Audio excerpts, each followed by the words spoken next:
Last பார்ட்டில் ஹீரோயினே hero ரூமில் விட்டுட்டு நீ இதுக்கப்புறம் இங்கே தான் இருக்க போகிற அப்படின்னு சொல்லிட்டு அன்னிக்காரி அங்கேருந்து கிளம்பிடுறா. அதுக்கப்புறம் ராகுவும் அங்கே வந்துடுறான். இதெல்லாம் தூரத்தில் இருந்து அந்த பயலும் பார்த்துட்டு தான் இருக்கான். கதவு வேற க்ளோஸ் பண்ணிட்டானா இவனுக்கு ரொம்ப கடுப்பாக இருக்குது. ஏன் பொண்டாட்டி கேவலம் அந்த மெக்கானிக் கூட ஒரே ரூமில் இருப்பாளா? அப்போ அவங்க ரெண்டு பேருக்கு நடுவில் ஏதாவது நடக்குமா? இப்போ நம்ம எப்படி இதை தடுக்கிறது அப்படிங்கிற மாதிரி யோசிச்சுட்டு பைத்தியம் மாதிரி புலம்பிட்டு அதுக்கப்புறமா கதவுல காதை வச்சு ஒட்டிக்கிட்டு இருக்கான். அப்படி அங்கே என்னதான் நடக்குது அப்படின்னு சொல்லிட்டு. ஆனால் அங்கே அவங்க ரெண்டு பேரும் ஆளுக்கு ஒரு பக்கமாக தான் நின்றுட்டு இருக்காங்க. அப்படி இவன் அங்கே கதவு கிட்ட நின்றுட்டு இருக்கிறத அந்த ஆண்டி பார்த்துக்கிட்டு என்னப்பா பண்ணுற இந்த நேரத்தில் நீ இங்கே அப்படின்னு சொல்லிட்டு கேட்டால், அது ஒன்றும் இல்லை ஆண்டி, நான் சும்மா அந்த பக்கமாக வந்தேன், அவங்களுக்கு ப்ரைவசி தேவைப்படும்ல, அதான் இந்த டோரை லாக் பண்ணலான்னு வந்தேன் அப்படிங்கிற மாதிரி சொல்லிட்டு இருக்கான். அதெல்லாம் அவங்க பண்ணிப்பாங்க, நீ இங்கேருந்து கிளம்பு ஃபஸ்ட்டு அப்படின்னு சொல்லிட்டு அவனை அனுப்பி வச்சுட்டு அதுக்கப்புறம் அந்த ஆண்டியும் இங்கேருந்து போயிடுறாங்க. இங்கே இவங்க ரெண்டு பேரும் அப்படியே மாற்றி மாற்றி ஒருத்தர் முடிஞ்ச ஒருத்தர் பார்த்துட்டே இருக்காங்க. நம்ம ஹீரோயினி மண்டையில் ஹீரோ தன்னை காதலிக்கிறான் அப்படிங்கிறது தான் மண்டையில் ஓடிட்டே இருக்குது. அப்போ ஹீரோவும் சரி இதுக்கப்புறம் சரியாக வராது அப்படின்னு சொல்லிட்டு நான் தூங்க போகிறேன், சரி நான் கீழே படுத்துக்கிறேன், நீ மேலே படுத்துக்கோ, அப்புறம் இங்கே ஒரே பூவாக இருக்குது, நான் அதெல்லாம் கிளியர் பண்ணிடுறேன் அப்படின்னு சொல்லிட்டு அதை எடுத்துகிட்டு இருக்கும்போது நான் உங்ககிட்ட கொஞ்சம் பேசணும் ராகு அப்படின்னு சொல்கிறா. என்ன சொல்லு அப்படின்னு சொல்லிட்டு கேட்டால், நீங்கள் என்னை காதலிக்கிறீங்க தானே, எனக்கு அந்த விஷயம் தெரியும் அப்படின்னு சொல்லிடுறா. இதை கேட்டு தான் உனக்கு என்ன சொல்கிறதுனே தெரியல, அப்படியே முழிச்சிட்டே இருக்கான். எனக்கு தெரியும் ராகு நீங்கள் என்னை காதலிக்கிறீங்க அப்படின்னு, ஆனால் நான் உங்ககிட்ட சாரி கேட்கணும், மன்னிப்பு கேட்கணும், ஏன்னா ஏதோ ஒரு சூழ்நிலையில் உங்களுக்கு அந்த மாதிரி தோன்றதுக்கு நான் தானே காரணமாக இருந்திருக்கேன். அது மட்டும் இல்லாமல் நீங்கள் ரொம்ப நல்ல பையன், உங்கள் மேலே எந்த குறையும் இல்லை, உங்களை கல்யாணம் பண்ணிக்க போகிற பொண்ணு ரொம்ப கொடுத்து வச்சவ தான், ஆனால் எனக்கு அந்த தகுதி இல்லை, அப்புறம் என்னோட மனசில் இனிமேல் காதலுக்கான இடமும் இல்லை அப்படிங்கிற மாதிரிலாம் சொல்லிட்டு இருக்கா. அதுக்கப்புறம் இவனும், இங்கே பாரிசியா, ஆமாம் நான் உன்னை காதலிக்கிறேன், அது உண்மைதான், ஆனால் அதுக்காக பதிலுக்கு நீயும் என்னை காதலிக்கணும், நம்ம ரெண்டு பேரும் ஒன்றா தான் இருக்கணும் அப்படின்லாம் நான் என்றைக்குமே நினச்சதில்லை. காதலிக்கிறதுக்கு ரெண்டு பேரோட மனசு தேவை, ஆனால் ரெண்டு பேர் மனசுலையும் காதல் இருக்கணும் அப்படிங்கிறது அவசியம் இல்லை இல்லையா? அது மட்டும் இல்லாமல் எனக்கு நல்லாவே தெரியும் என்னோட காதல் எப்போதுமே எனக்கு ஒருதலை காதலாக தான் இருக்கும் அப்படின்னு. அப்புறம் நீ இதை நினச்சி எதுவும் வருத்தப்படாத, என் காதல்னால உனக்கு எந்த ஒரு பாதிப்பும் வராது, உன்னை எந்த விதத்துலையும் அதை அஃபெக்ட் பண்ண நான் விட மாட்டேன், நம்ம ரெண்டு பேரும் எப்போதும் ஒரு நல்ல ஃப்ரெண்டாக தான் இருப்போம், அப்புறம் எப்போதும் இருப்போம், இது நான் உனக்கு பண்ணி கொடுக்குற சத்தியம் அப்படின்னு சொல்லிட்டு ஒரு நல்ல ஃப்ரெண்டாக இருப்போம் அப்படிங்கிற மாதிரி சொல்லிடுறான். அதுக்கு நம்ம ஹீரோயினும் சரிங்கிற மாதிரி தலையாட்டிடுறா. இப்படிலாம் அவங்க பேசிட்டு இருக்காங்க. ஆனால் இந்த பையன் வெளியில் நின்றுக்கிட்டு அவங்க ரெண்டு பேருக்குள்ள அப்படி என்னதான் நடக்குது, ஒரே ரூமுக்குள்ளே இருக்கிறாங்களே அப்படிங்கிற மாதிரிலாம் புலம்பிட்டு இருக்கான். அப்போ அந்த பக்கமாக அந்த கிறிஷ் அப்படியே நடந்து போயிட்டே இருக்கான். அவனை பார்த்துட்டு, கிறிஷ் நீ எங்கே போயிட்டு இருக்க, சரி எனக்கு போர் அடிக்குது, நம்ம ரெண்டு பேரும் ஒரு கேம் விளையாடலாமான்னு கேட்டால் அவனும் சரிங்கிறான். சரி வா அப்படின்னு சொல்லிட்டு அவனை அப்படியே தோளில் தூக்கிட்டு போயிட்டு இருக்கான். எங்கே போகிறான் என்ன பண்ண போகிறான்னு தெரியல. இந்த பக்கம் நம்ம ஹீரோயினை ட்ரெஸ் சேஞ்ச் பண்ணிட்டு பார்த்தா ஹீரோ கீழே அவனுக்கான படுக்கையை ரெடி பண்ணிட்டு இருக்கான். நீங்கள் என்ன பண்ணிட்டு இருக்கீங்கன்னு கேட்டால், நான் இங்கே படுக்க போகிறேன், நீ மேலே படுத்துக்கோ அப்படின்னு சொல்கிறான். இல்லை ராகோ, இது உங்களோட வீடு, ஸோ நீங்கள் எதுக்காக கீழே படுக்கணும், நீங்கள் மேலே படுத்துக்கோங்க, நான் கீழே படுத்துக்கிறேன் அப்படின்னு சொல்லிட்டு இருக்கா. ஏன் என்னோட வீடாக இருந்தா என்ன, நான் பெட்டில் தான் படுக்கணுமா என்ன, நான் கீழே படுத்துக்கிறேன், அது மட்டும் இல்லாமல் நான் கரேஜ்லலாம் இருக்கும்போது கீழே தான் தரையில் தான் படுத்து தூங்குவேன், ஸோ அதனால் எனக்கு எங்கே படுத்தாலும் தூக்கம் வரும், நீ போய் மேலே படு அப்படிங்கிற மாதிரி சொல்லிட்டு இருக்கான். அதே சமயம் இந்த பக்கம் இந்த பயலை தூக்கிட்டு வந்தான் இல்லையா, இவன் என்ன பண்றானா ஒரு கோர்ட் செட்டப்ல ரெடி பண்ணி இவன் ஜட்ஜு மாதிரி உட்காந்துக்கிட்டு அந்த பையில ஒரு கூடையில நிப்பாட்டி இவன் தான் குற்றவாளி அப்படின்னு சொல்லிட்டு இவனே ஜட்ஜாவும் பேசுறான், இவனே மாத்தி மாத்தி வக்கீலாவும் பேசிக்கிட்டு வாதாடிட்டு இருக்கான். பைத்தியம் தானே, பைத்தியம் என்ன வேணா பண்ணுங்கிற மாதிரி தான் இருக்கு. அது மட்டும் இல்லாம இதோ நிற்கிறானே இவன் மிஸ்ஸஸ் சிங்கோட குடும்பத்தில் இருக்கிற பையன். இந்த குடும்பத்தில் இருக்கிறவங்க விராஜ் டோப்ராலோட மனைவியை அபகரிச்சிட்டாங்க.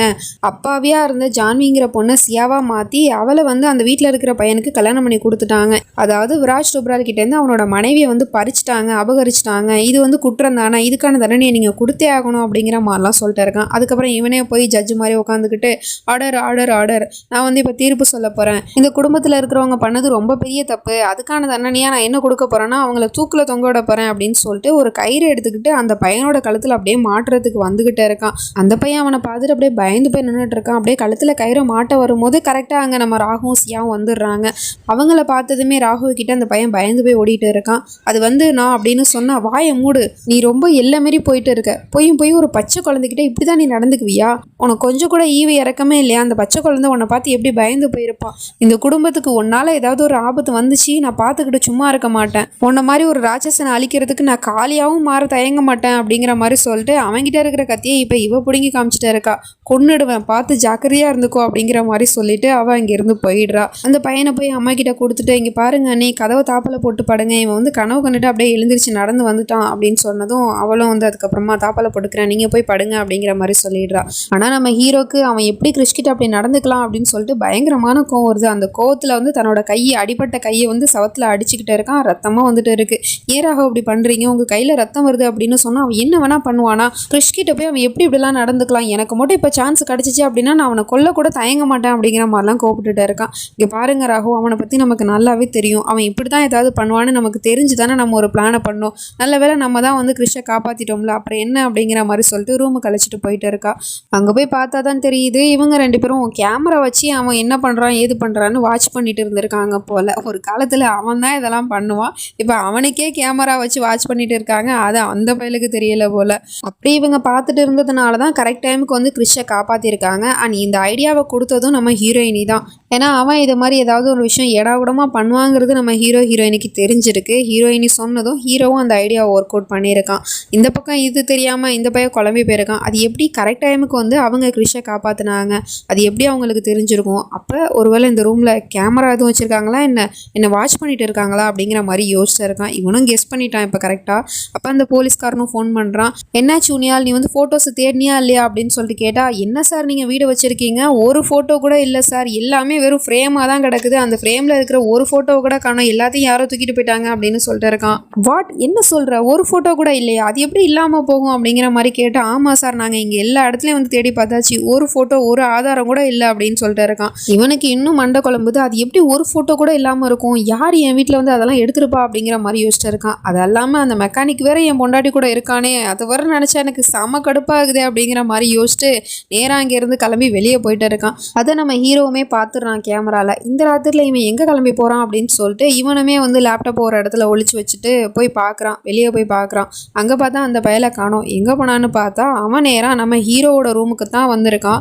ஹீரோ ஹீரோயினி 2 பேரும் என்ன பண்ணுறாங்கன்னு பார்க்கறதுக்காக வந்து பார்த்தா இங்கே வந்து படுக்க தனியாக விரிச்சிருக்கு. நம்ம ஹீரோயினி வந்து பெட்டில் தூங்கிட்டு இருக்கா.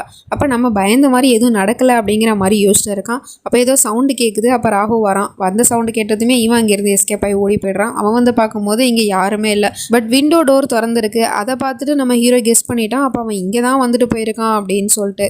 இப்போ மார்னிங் ஆகிடுது. காலங்காத்தாலே அந்த ஆண்டிக்கிட்ட வந்து ஒரு முக்கியமான விஷயம் உங்ககிட்ட சொல்லணும், இல்லை சொல்லணுங்கிறத விட காட்டணும், நீங்கள் கிளம்பி என் கூட வாங்கலை அப்படின்னு சொல்லிட்டு மாடி கழிச்சிட்டு போயிட்டு 2 பேரும் ஆளுக்கு ஒரு பக்கமாக படுத்திருந்தாங்க இல்லையா, அதை வந்து இவங்களை கூப்பிட்டு காமிச்சிட்டே இருக்கான். நான் இந்த பக்கமாக போனேன், அப்போ கதவு திறந்துருந்துச்சின்னு சொல்லிட்டு உள்ளே வந்து பார்த்தா இப்படி இருக்குது. எனக்கு ஒரு விஷயம் புரியவே இல்லை. அவங்க 2 பேரும் நிஜமாவே கல்யாணம் பண்ணிக்கிட்டாங்க அப்படின்னா எதுக்காக ஆளுக்கு ஒரு பக்கமாக படுக்கணும்? அப்போ அவங்க 2 பேருக்கும் நடுவில் எதுவும் செட் ஆகலை போல் அப்படிங்கிற மாதிரி சொல்லிட்டு இந்த ஆண்டி மண்டையில் நல்லா ஏற்றிக்கிட்டே இருக்கான். அவங்களுமே அதை பார்த்துட்டு எனக்கு ஆரம்பத்துலேருந்து சந்தேகம் இருந்துச்சு, அவங்க 2 பேரும் கல்யாணம் பண்ணிக்கல, சும்மா தான் ஏதோ ட்ராமா போடுறாங்க அப்படின்னு. இப்போ அது உண்மையாயிடுச்சு. அவங்க 2 பேரும் அப்போ நடிச்சிட்டு தான் இருக்காங்களா அப்படிங்கிற மாதிரி சொல்லிட்டு இருக்காங்க.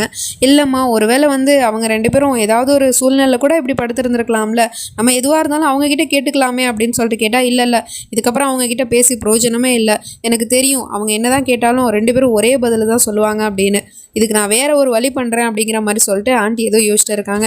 இந்த பையலும் நம்மளால் முடிஞ்சது கொளுத்தி போட்டாச்சு, இதுக்கப்புறம் நம்ம டென்ஷன் ஆக வேணாம், எதாக இருந்தாலும் இவங்களே பார்த்துப்பாங்க அப்படிங்கிற மாதிரி வில்லத்தனமாக சிரிச்சுட்டு இருக்கான். கொஞ்ச நேரம் கழிச்சு எல்லாரும் உட்காந்து பிரேக்ஃபாஸ்ட் சாப்பிட்டுட்டு இருக்காங்க. அப்போ அந்த ஆண்டியும் ராகு சியா அவங்க 2 பேர்கிட்டையும் ஒரு விஷயம் சொல்லணும் அப்படின்னு சொல்கிறாங்க. என்னன்னு கேட்டால், அது வந்து நீங்கள் 2 பேரும் கல்யாணம் பண்ணிக்கிட்டீங்க ஒரு கோயிலில், ஆனால் வந்து உங்கள் 2 பேருக்கும் கல்யாணம் ஆயிடுச்சு அப்படிங்கிறது இந்த சொசைட்டிக்கு தெரியணும் இல்லையா, யாருக்குமே தெரியாது. அதனால் வந்து திரும்ப உங்கள் 2 பேருக்கும் இந்த உலகத்துக்கு முன்னாடி நான் கல்யாணம் பண்ணி வைக்க போகிறேன் அப்படிங்கிற மாதிரி சொல்லிட்டு இருக்காங்க. இதை கேட்டதுமே அவங்க 2 பேருக்குமே ஷாக்காக இருக்குது.